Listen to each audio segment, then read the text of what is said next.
Wait lang, tinan mo ang lakas nung kay Ina. Okay lang ba yun? Yeah, pasensya na kayo. Ganito kapag 8,000 pesos na lapel. Kung start na tayo? Game, okay lang? Okay lang ba? Kayo, ikaw dyan yung nagkakamot ng ulo. Diba? Salmong tugunan. Ano ang dapat mong gawin kapag yung jowa mo? Kasi naalala ko yung Sana, Jess. may rhyme Oo. Mamaya parang kang yung pari na. Habang may buhay. Pagsubok. Ano yun? Habang may Habang may buhay, may Durus. pagbago.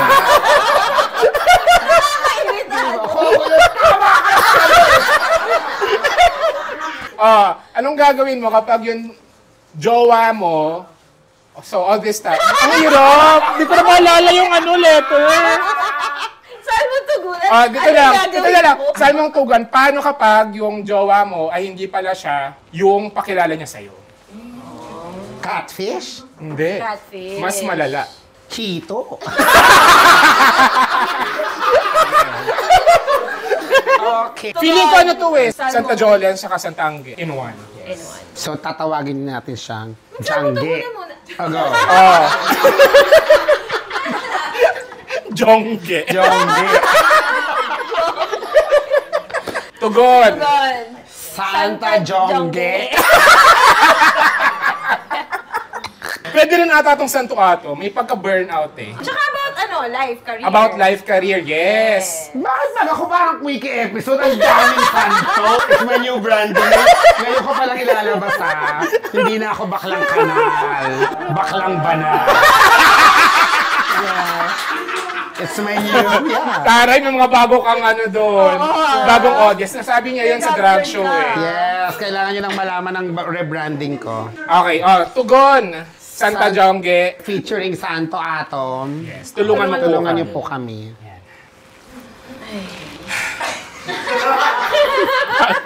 Kung ayaw nyo na, magpaalam na kayo sa mga ka-eme nyo. Hindi bumubuntong hininga. Okay, so nagbabalik nga after 6 months nga ba? Yes, isang semester nyo akong pinagpahinga. Para ma-miss ka nila. No, alam ko naman na Na-miss nyo ba si Ina? Yes. Dami mo na namang Si Milo, na-miss nyo ba? Ay, wala. Kayo gumagawa kayo ng bubuhan. Hindi, dapat magkasama silang dalawa. Kaso, may gap nga kasi sila. May gap sila. Anong gap? Edit nyo! Sino ba yung tamad yung editor eh? Cut nyo naman yan. Nag-walk out habang umiiyak. So unprofessional. ayun, so dapat... Hindi na naman simula! Ano muna ang nangyari sa'yo nung 6 months na life nakita update, namin, yes. Naging buhaya ako sa lolo. Ay, oo nga. Diba? In fairness kay Ina. Mainstay na siya ng lolo. Wala na nga dahil lumipat ng Maynila, namatay kami. Hindi natapos yung karakter namin. Tapos na. Oo, lumipat na Black ng Rider Maynila. din, di ba? Nandun ka? Yes. Kung nasaan si Ruru, andun din ako. So ikaw na ang bagong... Bianca. Bianca! So nung nanalo si Rulo na Best Actor sa MMFF, ano yung reaction mo? Umiyak ako talaga. Mahal. Ano pa? Di ba regular ka na sa... Nag-host ng MMFF. Di ba magkakasama tayo dire? Sa uninvited. Yes. Ayun lang naman. Ano pa? Nagpagawa ng baba. Hindi nga. Alam mo ba kung ba't ako naka-makeup ngayon? Bagong gawa yan. Ay, Kita niyo ba? Okay! Hindi ko nakita. Ano? Kita ko siya. ayun, nagpa-threads pa nga ako ngayon eh. Masakit mukha ako. Makatikim kayo sa akin, ha? Pero meron nga. Meron niya? Oo nga. Ano ba daw? Is that a genuine question? Ano ba dati yung baba mo? Wala nga akong baba, kaya nga nagpalagay. Tangina, paano nilalagay yung baba? Feelers na! Ano? Para ready ako sa Thailand sa web. It's like, sawadee kak! Bakit? Diba? Hindi mo man lang napansin. Tingnan mo, pentagon na yung mukha ko. Dati kaya. Dati oblong, di ba? Hindi, yung editor natin. Before and after. Oo. Zay, before and after. So, O, Zay, ha? Makakamay ka para kay si Wego, Ito ha? yung before, tapos ito yung after. Mag-post ka na lang for after. Wait lang, oh. Hello po daw. Sponsored ba yan? Yung ano mo? Kasi pasalamatan mo. Hindi. Ikaw nagbayad. Ho? Kung may bayad to, di ako mapapaganito. O yun nga, kaya pasalamatan mo. Ikaw ano? Okay, thank you, Sabog! Sa mga pinagagagawa niyo. Ah, sa yung mukha ko. sabog. Yes. Ano pala mag-pronounce nun? Ano ba? sabog? Ano Sabi spelling? mo, sabog aesthetic. Ano? Bakit ako magpapagawa dyan? Ayun din. Wake and bake. Yeah. Okay, so dahil dyan, ang pagbabalik natin ay isang hindi na rin natin ginawa for a long time. Oo. So ano to, malakihang pagbabalik. Oo. Si Ina Evans, saka yung letter natin, hindi siya basta-basta. Oo. May pictures, May pictures. tsaka nakatype. Siyempre, hindi namin papakita sa inyo. Oo. Actually, kung hindi mo na itatanong JP, naidikit din yan sa elevator nyo. Ang okay nung sulat. Hindi pa yan nakasingle spacing, ha? Oo. May English translation yan. Meron! Ang nakakatawa, Pero kung mas kailan masaya kayo panoorin. nakahanap ng letter talaga, pinili mo yung mahaba. Kasi Ay, sabi ko, maganda to. Promise. O, dinigawan mo. ang luma naman nung. Ayuma. But it gets them every time. Okay. Ako ulit si Randy Santiago. Pakita daw. Ayoko! Para may proof. Ay, Ako si Tonette at nung una kong nabasa tong letter na to, alam kong ito na ang next natin. Wow, sobrang ano naman Oo, yan? kasi para feeling ko after nito, tapos na yung segment. oo, at saka ano to, yung letter sender na to, sobrang loyal na ka-eme. Sobrang lalo na ka-M. Ako si Ina Evans at naniniwala akong, wala na gano'n? Meron, Pwede, meron. sige go. Parang nag-prepare ka eh. Oo nga eh. Naniniwala akong ang ilong ay nareretoke, ang utak hindi. Ano ba yun? Hindi mo alam. Oh my God, Diyos ka mag-explain naman ako. Ano nga? Okay na yun. Isa pang nag- Ano bang ginagawa mo sa buhay mo lately? Ang croissant ay, marami rin hindi nakagets. Meron kasi nag-viral na teacher na sobrang laki ng ilong niya. Nagkakape siya, tapos sinishare ng lahat na parang coffee and croissant. Nung chinek ko, akala ko DDS o BBM. Akala ko may ginagawang masama kaya nilalait. Tapos nung chinek ko, wala naman siya. Nagko-content lang talaga siya for herself. Tapos teacher siya. Tapos ang dami nagbabody shame. So parang sabi ko, bakit nagiging normal siya? Tsaka ang weird na yung mga nagsishare, mga content creator din. Ah, creator yung nag-share. Yeah, tapos yung mga friend ko na nag-kesyo, nagbabody positivity na kilala ko na bakit nyo siya pinagtatawanan? Parang nagiging ano na, nagiging... Parang naging normal bigla normal na yung na pagiging bastos. Lalo na sa mga politician. nalungkot talaga ako. But ayun, yun siya. So, Ang dami naganap, no? Ang dami. Sa 6 months na wala si Ina, ang daming nangyari. Wala kasing ano bang ganap ngayon sa Dahig? Wala masyadong ganap. September pa kasi yung next. Ang latest yung nag-boost si Madam Sara. Tsaka yung latest ay mag-wig si Bato. Or nag-wig na ba? Nag-wig na ata. no, ang latest, may mga bago ng name na binigyan ng confidential funds. Kasama si Fiona. Hindi totoo! May name na Fiona, tsaka Marco. May name talaga. May name talaga na Fiona? Yes. So tapos na yung mga pagkain. Yeah. Kumain Piatos. sila Piatos, Fiona na ngayon. Ano na, mga panglahit siguro sa kanyang Oh my God. Okay, Okay. game. At ito ang Walang Kwentang Podcast presents Santa Jangge. Tulungan mo po. Featuring Santo Atom. Tulungan mo po kami. Live mo Live! sila! Oh! Live ulit sa Basta and with the live audience. Okay. Again, ito na. Gusto mo? Hindi ko. Sumabog mukha mo. Here's the story. When we met last year, So mag-video ulit tayo ng reenactment. wala akong brenda! Mababa ito ha! Pero ang benta nun. I'm 26 Sagittarius. He's 26 Capricorn. April... Oh my God, diary siya! Kaya... Ang May galing! mga date. April 2024. We met as hookups. He's a CPA lawyer. Alam mo, sa haba ng letter, tas ganyang kabagal yun. Baka parehiyang tayo din. Pag hinumpas ko. He's a CPA lawyer from DLSU. Oh, kung saan galing yung mga content creator na kung ano-ano pinagagagawa. Owns 2 condos. Abo, government employee. Board of Investment. Close parentheses. Malambing. Introverted. Ano yun? Tapos na. Tignan mo, parang gago. Introverted. Mahilig mag-alone time. Siyempre, introvert. Ang haba na nga, ang bagal pa, may comment. Ang dami pang side comment. 7 a.m. to. Kung ako ang mag-check nito, bibilugan ko. Redundant. Consider paraphrasing. Ay, sorry. Ay, di na ako mag-comment. Not a good texter, but sweet when we're together. Alam mo, ang ganda nito lagyan na reenactment. Tinan mo, Totoo. malambing. Si Bakla. Tapos, Introverted. yung introverted, ganyan. Pag mahilig mag-alone time. But not a good texter. Alam ko na gawin natin. Wag na eh, ganito. Ako magbabasa, tapos interpret mo siya. Dali na. Para masaya yun. Gusto ko yung nakagot eh. Kasi not a good texter, parang ganyan yan. Not a good texter. Gulat eh. Walang. My God, well, yun ang April 2022. Every month pa may entry. Yes! Ito sinamares niya na April to October 2024. Shh! Exclusively dating. Clear yon. Explicitly discussed.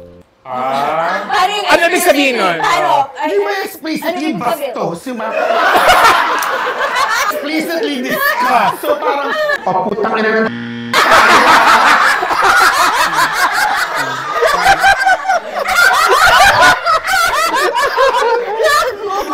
Explicitly discussed. Kakainin ko mo tayo.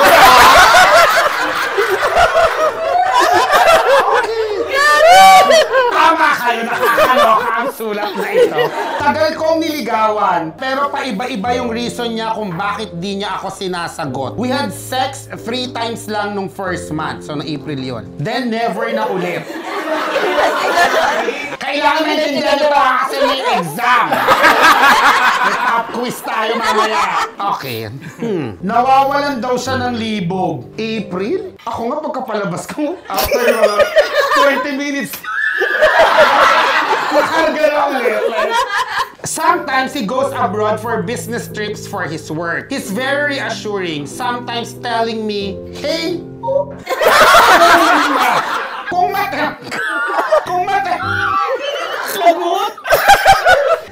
matemp kang lumandi sa iba, let me know. Pwede nating pag-usapan. Basta ako sa'yo lang.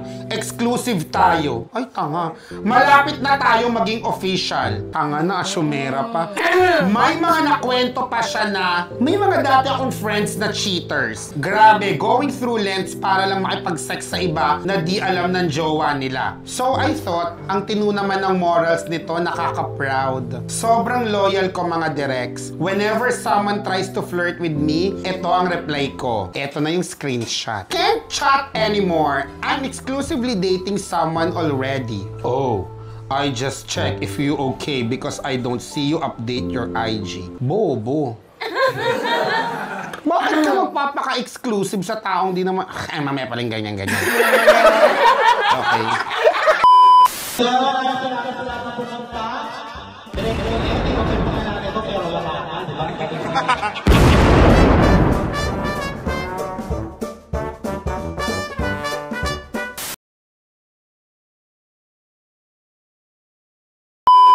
Bumalik siya sa September, nasa October na kami. Oh, okay. Hindi, para lang masabi nila yung period ng exclusive. Tsaka baka merong something important na nangyari ng September. Ganap na ganap, pala mo, hindi niya pa nababasa. Acting galing September, nakita ko there's an ID of a guy in his car. Fuck, I ignored. Baka relative niya cause the last name of the guy in the ID is same as his middle name. Then few weeks later, I accidentally saw his passport. He didn't know but I discovered he's not 26 years old. He's 35. Malay mo, screen age. It's getting interesting. And he has a different middle name. So I started searching online about him. Here's what I found. May naisip lang ako bigla. Dapat meron tayo itong book reading. Nakakaloka! Diba? The plot thickens. Okay. Ito na ang mga nalaman ng ating letter sender. He's not a CPA lawyer. He's not from DSD. He's not from LaSalle.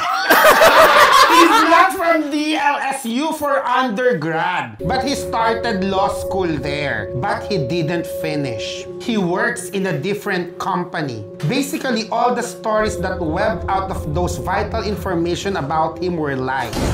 Lahat ng kwento niya about his job or when we're intimate, mga childhood stories, details about his studies, family, a lot of different stories which turned out to be lies. I talked to him calmly about it.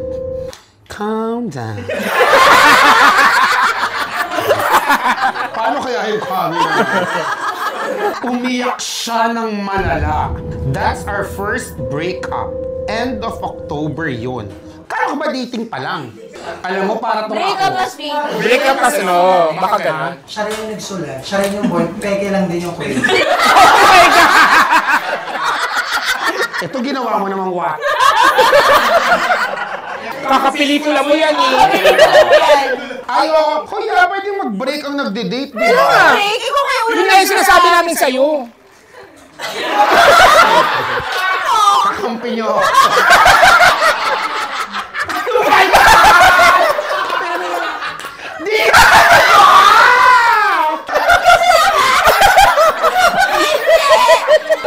Naiiyak na ako. Eto na, November. Tignan ko kung gano'ng kagago itong letter sender na to. We went to a Halloween party kahit break na kami. Talaga nga. Ganitong-ganito ako. Tapos yung costume pa, yung para mag-party. Oo. Yes. Tsaka yung sa letter yung kay Emerald, di ba? Yung nagpunta pa ng Disneyland, Enchanted Kingdom. Hong Kong. Oo, ng theme park, kahit break na Hong sila. Kong yun kasi nag-ano siya. Nag-ano siya sa Facebook, nag-update siya. Ay, Parang Hong Kong yata. Gusto mo, umupo ka na. go. This is my favorite part. Nalasing siya. Alam mo yun? We got home. I did something for the first time. Ano? Kumain ng di naghugas. Na never kong ginawa before. I'm a respectful person. Ang daming disclaimer! Ang dami mo! Oo, lasing ka na! Kumoto ko yan. Lasing ako, things happen. No apologies. Si bakla, ang daming chika. I'm a respectful person, but umabot sa point na I had the urge to open his phone. Si bakla.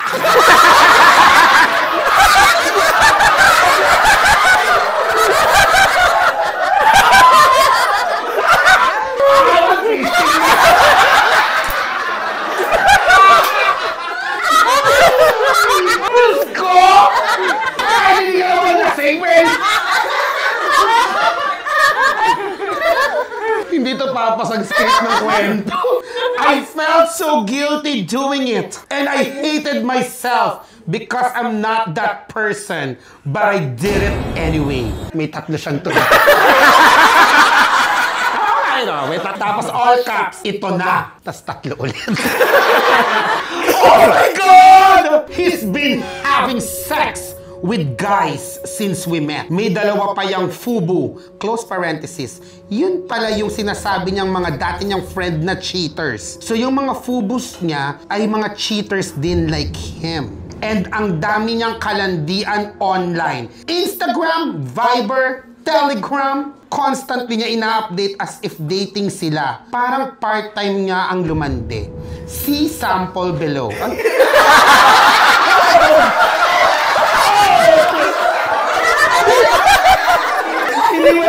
Please see attached.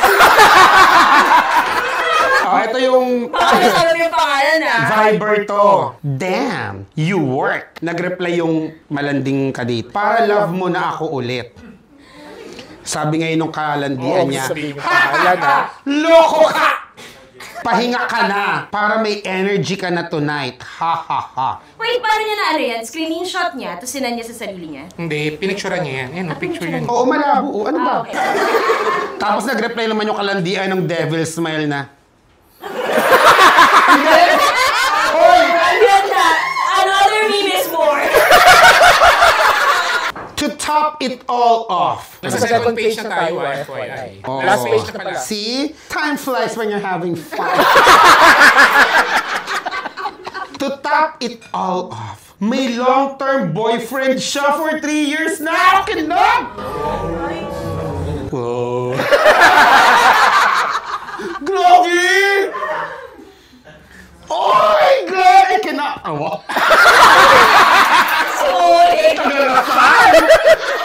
sa BF niya pala yung car at yung isang condo.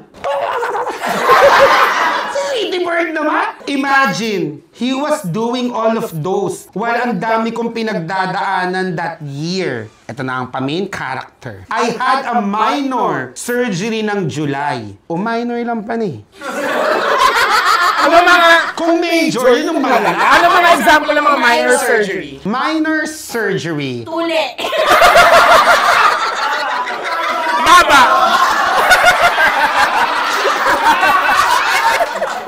I felt this was... Feels like an attack, I fear. Minor lang yung mga turok-turok. Ay, bumigat na. My father died ng August. Paano may joke yun? Ay. Basahin mo rin para sa amin. May namatay. A moment of silence. Ay, Ano nakita ko yung mata mo, mga ganun eh. no. Ang daya mo eh! Hindi. Yung sarili mo eh. And while I was grieving, yun pala, he's out there getting fucked by random guys. So bottom. Flirting with a bunch of guys and hanging out with his boyfriend. American A. Hanging out. All while making lambing sa'kin and making me believe na it's just us. Exclusive at malapit na maging official boyfriends. Pabalo ka. Same day, I discovered... So, lasing pa rin siya nito. Same day, I discovered... Baka nawala na yung lasing sa dami ng nalala. Sa dami ng mga isa niyang pinipicture, nakakatakot to, ha? Same day, I discovered, I reached... Teka lang, mali yung ano ko. Nauna intrusive thoughts. Hindi, mali yung intonation kasi same day I discovered, I reached out to his boyfriend. Ganun. Hindi pala yung parang on the spot may nakita na naman siya. Past tense na. Okay. And told him everything. Si bakla naghanap ng kakampi. The guy broke up with him that same day. Hindi nanalo siya. He cried to me again. Siyempre pag umiiyak na yung lalaking mahal mo. Parang ito ba yan? Been there, still there. Alam ko to. Okay. He cried to me again. Ang lungkot daw ng buhay niya.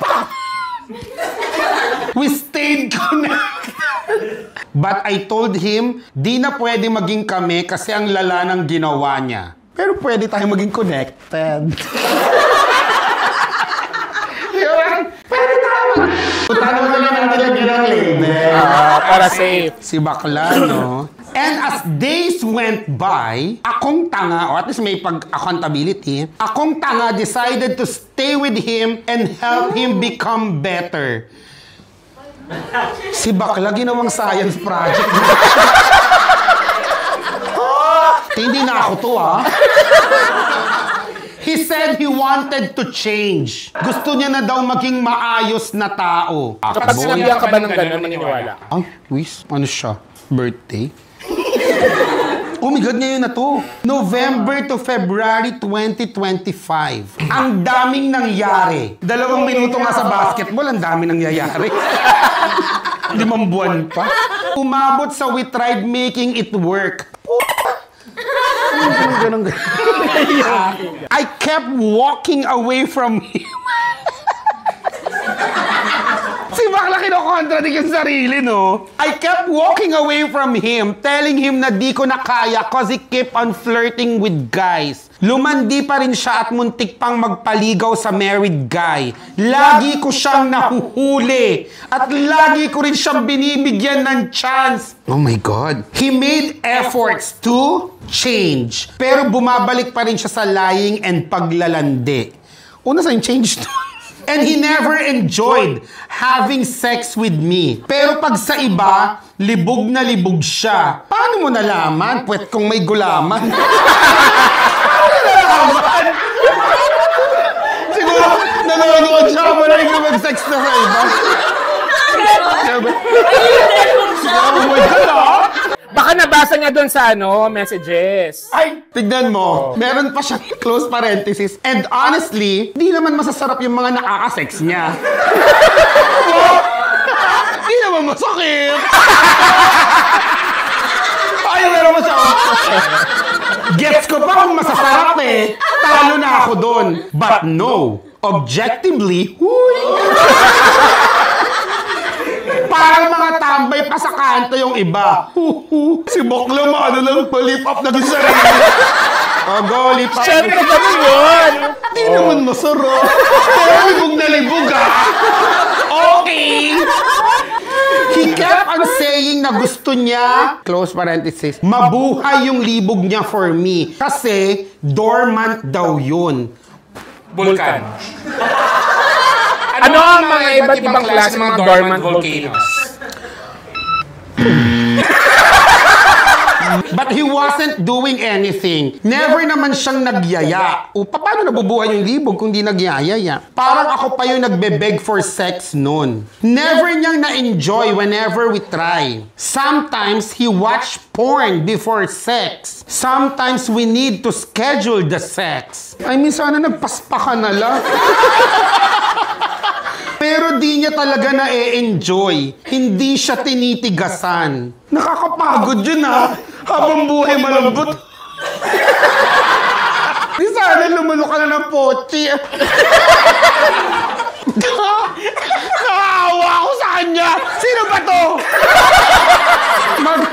Bibigyan ko siya ng lalaki. Nakahawa na ako. Gusto ko na siya maging friend. Kasi nga, dormant daw yung libog niya sa akin. But he's trying. WTF. Wow. What's WTF? Where's the fork? And he just kept on lying to me till the end about so many things. Last 3 paragraphs. I kept on telling him maybe he needs to accept na pang-open relationship siya. Sobrang bait nito, ah. And we could have just moved on our separate ways because that's not for me. But he kept on saying, I'm doing my best. Gusto kong maging sayo lang. Gusto ko sayo lang ang libog ko. I want a life with you. Si bakla nauulol sa mga salita. Hindi ko kinaya yung second to the last paragraph. Akala ko tapos na yung paghihirap kong ito. Ito na pinaka-nakakalokang line. We became official! February 15th! Kabit! Hindi ba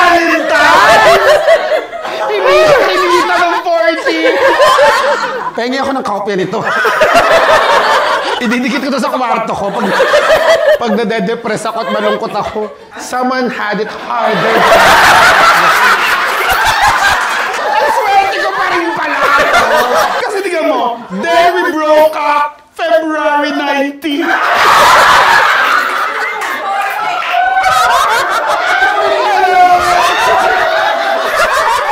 Piling ko na pipigtas yung mga tren.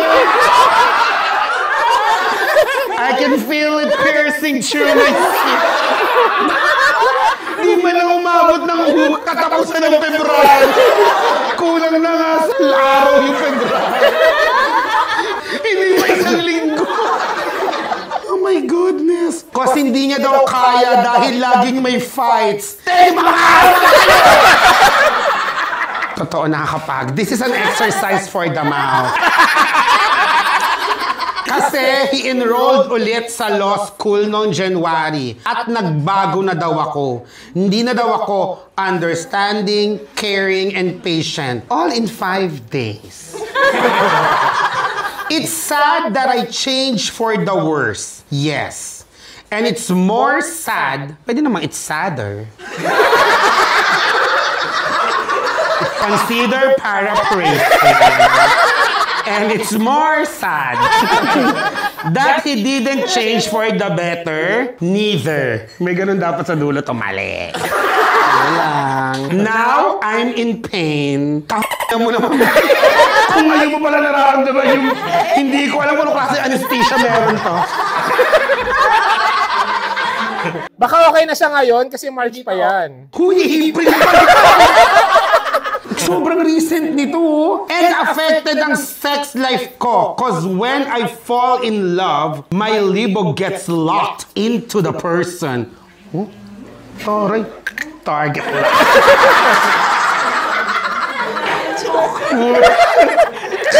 Uwe! Andito na! Sorry na kayo.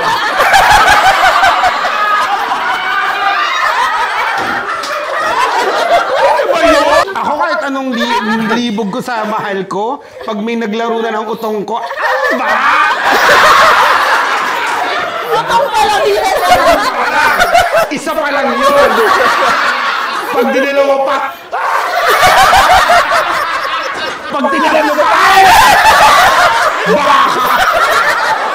Sorry. Nasa last na tayong paragraph. Alam mo, sayang lang yung pinatread ko. Nagpiling ko nagpitasan lahat. Ako na yung ginago, pero ako pa yung hirap mag-move on. Di siya sure. Ayaw ko po kasi mag-develop ng hate towards him. Because hate is a strong emotion. And I'm not a hateful person. Okay, that's a fallacy ha. Mali yung logic niyan. Si Prof naman pala. Yun yung mga hinanap ko. Santa Jolens and Santa Angge, tulungan niyo po ako, please. The end. Okay, 5-minute break. What the fuck? Weird. Grabe! Ano? 5 minutes! Well, ituloy na lang natin bukas. Oh my God, yung kwento na yan. Ayan siya? Huwag ka naman mag-ano ha. So ito yung letter sender. Ito yung nanloko sa kanya. Ano mo nasabi mo doon sa letter sender? Teka lang. Meron sa PS. Huwag mo na basa. Ay, may PS pala. Pwede mo naman sabihin sa kanila. Sige. Hindi naman galing sa atin eh. PS. Ano ibig sabihin ng PS? Pahabol sulat. Tama. PS, I love you from Sharon Cuneta. Anong postscript? You think you're smarter? Akala mo talaga 50,000 yung TM ko dito, no? The way... Di ba sabi mo, libreng bird ko sa lato lang? The guy I went so low for, never naman ako Eto na naman siya sa... Baka lagi with your friends kunwari para di lang iiyak. Honestly, never naman ako naniwalang magka-age kami. Ulol! Halata namang madaming gawa sa Android na ito. Nirespeto ko na lang. Ngayon tapos na! April! Last year hanggang February hanggang ngayon? Nagpakagago ka tapos yan lang masasabi mo. What a journey it has been. O anong gagawin dyan? Bibigyan ng advice? No, imbitahin niya.